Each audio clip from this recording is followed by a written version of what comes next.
উত্তৰ লখিমপুৰৰ human calculator using abacus এঙাৰখোৱা চেণ্টাৰৰ উদ্যোগত এবাকাছৰ এটি তিনিদিনীয়া বিনামূলীয়া গ্ৰীষ্মকালীন প্ৰশিক্ষণ শিবিৰৰ আয়োজন কৰা হৈছে। অহা 5 জুলাইৰ পৰা 7 জুলাইলৈকে এঙাৰখোৱা চাৰিআলিত অৱস্থিত গ্লোবেল পাব্লিক স্কুলত শিবিৰটি অনুষ্ঠিত হ'ব।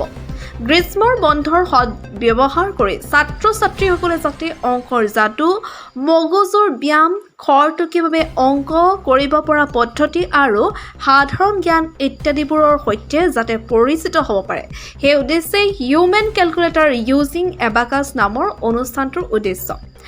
সেয়ে পলম নকৰি এই তিনিদিনীয়া শিবিৰত ছাত্ৰ-ছাত্ৰীসকলক অংশগ্ৰহণ কৰাবলৈ অভিভাৱকসকলক বিনম্ৰভাৱে অনুৰোধ জনাইছে উদ্যোক্তাসকলে। শিবিৰৰ সবিশেষ জানিবৰ বাবে অভিভাৱকসকলে 9678763745 আৰু 8811955928 ফোন নম্বৰত যোগাযোগ কৰিব পাৰিব বুলি উদ্যোক্তাসকলে জনাইছে। লখিমপুৰৰ পৰা জুলফিকাৰ আলীৰ ৰিপৰ্ট, আছাম নিউজ 24।